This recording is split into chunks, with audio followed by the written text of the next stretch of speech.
बातें बताती है जिनके बारे में जानकर आपको लगता है कि अरे, ये इंसान अगर ऐसा कर सकता है तो हम तो बहुत कुछ कर सकते हैं। जहां तक बात है आज की समरी की, तो इसका नाम है बीकमिंग, जिसे लिखा है मिशेल ओबामा ने।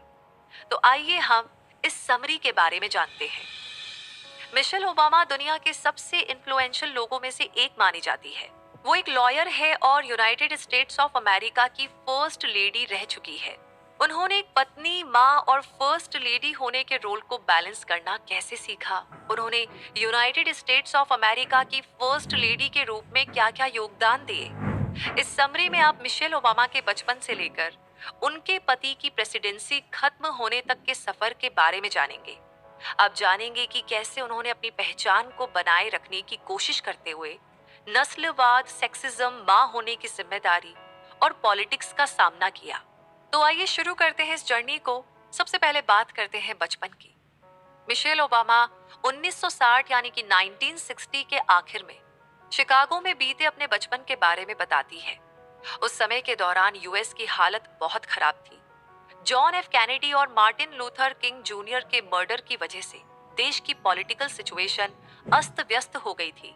गोरे लोगों का परिवार अच्छी जिंदगी के लिए सबअब्स की ओर जा रहा था। जाति के हिसाब से भेदभाव बढ़ रहा था। इन हत्याओं से देश की कानून व्यवस्था में खलबली मच गई थी। मिशेल और उनके बड़े भाई क्रेग को उनके पेरेंट्स ने बड़े ही प्यार से पाला था।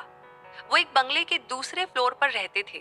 वो घर उनकी माँ की आंटी रॉबी और अंकल टेरी का था, जो फर्स्ट फ्लोर में रहते थे।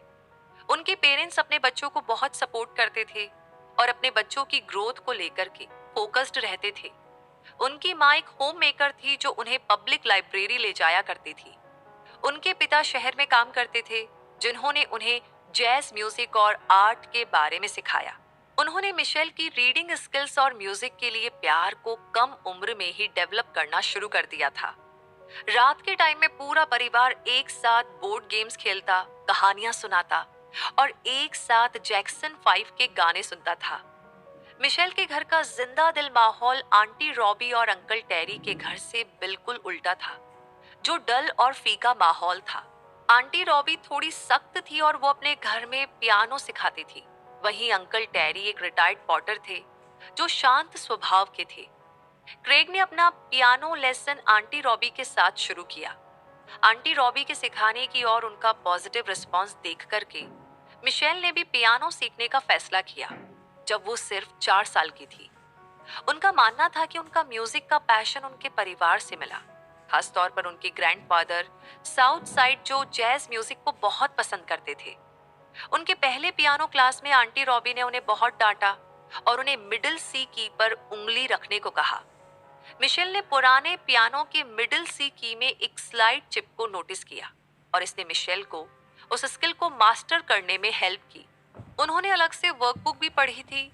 मिशेल के इतनी जल्दी सीखने से आंटी रॉबी नाराज हो गई।